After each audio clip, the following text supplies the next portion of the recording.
I think a good leader is somebody that has conviction, drive, and compassion for those that he or she is trying to serve. I think a good leader should be an effective listener, someone who can take diverse perspectives and use that information to make informed decisions and create solutions. A good leader should be listening as often as they speak and looking for solutions rather than just identifying problems. I believe a good leader, first and foremost, is someone that really has to be servant-minded, and they're willing to provide motivation and direction to the whole organization, really willing to invest in those that are beneath him or her. I believe a good leader should be a good communicator and a good listener, because you have to be able to effectively communicate the goal of the team, but then you also have to listen and understand any obstacles that might come up along the way. I believe a good leader should be authentic, transparent, and should also be focused on leaving a legacy of leadership. It's important that they generate other leaders who can do good things even after they're gone. A good leader should be honest, courageous, and compassionate. A good leader always helps others accomplish their goals and is not afraid to hire someone who may be better than them and always champions for their greatest good.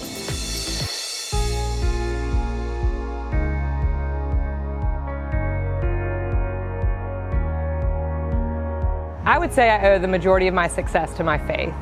The faith to find the good in all situations, and the faith to know that if it's hard, that means that it's working. But above all else, I found that falling down in life and the experience of that, while never falling short in faith, has led me to go through some really hard places and do really hard things, while always keeping the faith in knowing that this was all for something so much greater. I owe the majority of my success to my grandparents and my parents. Having grown up in Greenville, I've always had a sense of place and belonging in this community. My grandparents and parents were all longtime Greenville residents, and they really taught me the importance that hard work and volunteering play in a person's development. Despite leaving for law school, I always knew I would return, and I look forward to continuing my involvement in this community. I owe the majority of my success to my family, specifically my mom. Being a single mom and working full-time to raise 2 kids wasn't always easy, but she gave us everything we needed and we never had to go without. She taught me the value of integrity and hard work, the value of friendship, and just to be honest in everything that you do. If it wasn't for her, I would not be where I am today. I owe the majority of my success to God and the many blessings that He has provided to me, to my parents for the strong foundation that they built on the quality of education and work ethic, to numerous personal and professional mentors that have helped me understand the leader that I am today and who I want to be in the future. And last but certainly not least, my wife for her unwavering support for me and our family. I owe the majority of my success to people who have opened up doors for me and given me opportunities that I might not have been able to open on my own. And I also work really hard, and I show up and I follow through on things that I say I'm going to do, and I think people respond to that.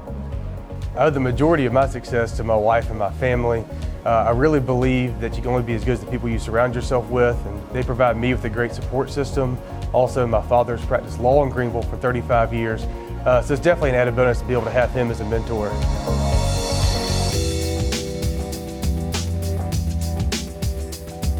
My favorite quote is from Dan Millman's Way of the Peaceful Warrior, and it's, "There are no ordinary moments." My favorite quote is, "You miss 100% of the shots you don't take," by the great one, Hockey Hall of Famer Wayne Gretzky.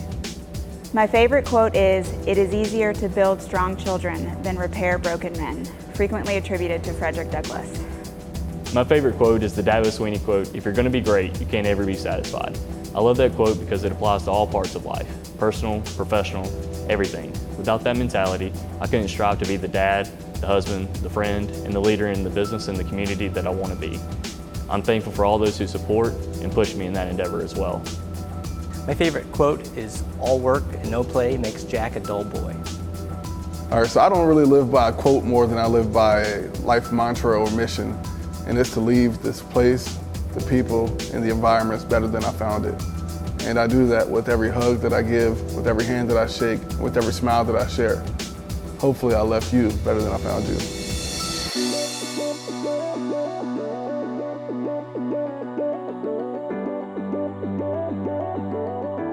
I get my inspiration by thinking about the opportunities that continue to come from the digital revolution.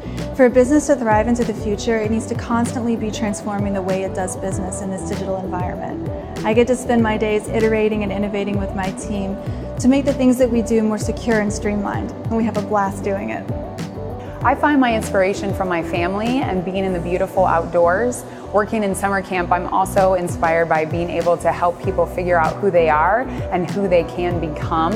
And so I'm so honored that this is the work and the fun that I get to do on a daily basis.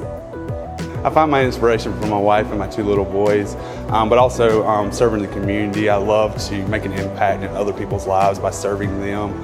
Professionally, one of the things that I do is constantly look at ways to provide efficient and quality care to our community so we can better serve them. I find my inspiration from the people I work with every day who are striving to better themselves and their careers. Change can be really scary, which is why I find so much inspiration when people take a leap of faith and believe in themselves to try something difficult. I think the best part of my job is seeing people light up when they figure out what the right path for them is. I find my inspiration from my mother, who is given everything to make sure my brother and I have the best life possible. And as a result, I now find inspiration from others who strive to be impactful and make a difference in others' lives. I find my inspiration from being told that I can't. For as long as I can remember, I've been underestimated because of my lung disease. So hearing people say, you'll never survive, you can't go to school, you can't play sports, you'll never have a job, you'll never live a normal life, drives me to prove to myself and those that support me that I can and I will. I find my inspiration from my parents. They're both so hardworking. They're giving me a model to live by for both my brother and my sister. You know, I hope to be a great father like my dad someday. Definitely my parents give me the inspiration.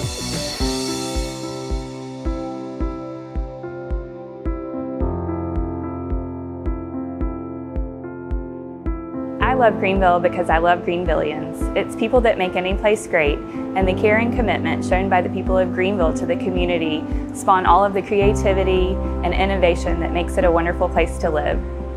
I love Greenville because while the food, the downtown scene, the geographic location, and the size of our town are all wonderful things, what makes Greenville, I think, truly special is the people in the community. We've got a caring community that really wants to pour into all folks and making this a really special place and making an impact. Greenville as well is close to my second home, which is Clemson University, which is always great for fall fun football Saturdays.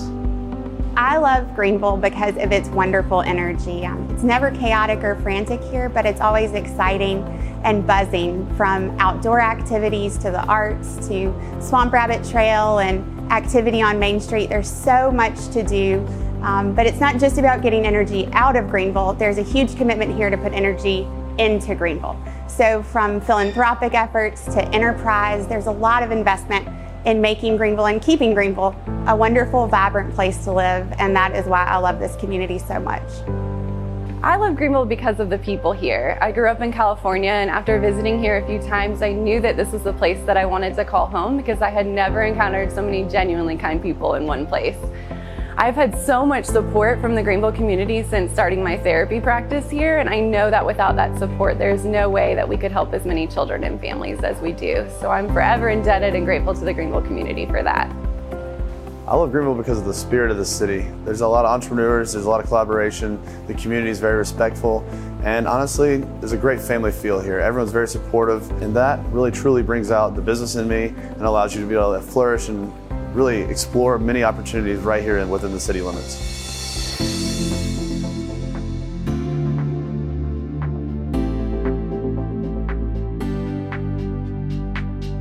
The best piece of advice that I could give is to make any decision, whether it's personal or professional, with as much integrity as possible. The best piece of advice that I would give is to take advantage of every opportunity that comes your way. You never know what skill you will learn or who you will meet. Everything in life is connected, whether you think it is or not. So enjoy those opportunities and build relationships wherever you go. The best piece of advice that I would give someone is to surround themselves with people who can help them be the best that they can be. I don't believe any successful person is self-made. They are the sum of the individuals that they surround themselves with. So choose people who will encourage you, remind you of your purpose, and help you be the best version of yourself. The best advice I'd ever give is most people say you should try for your dreams. But in reality, I never actually dreamt that. That was my ambition. So if you want something in life, just go get it. The best advice that I would give someone is to believe in yourself. You have all the tools you need. Take a risk and you'll surprise yourself. The best advice I would give someone is that you got to understand that everyone is going to have their own opinion, and they're free to have their opinion, but you're also free to do what you want to do with your life. So don't let anyone's opinions or whatever negative thing they may have to say about you, don't let them stop you from pursuing your dreams. So once you figure out what it is you want to do with your life, you sit down and you make a plan that also has a couple backup plans to go along with it, and then you lace up your shoes and you get after it.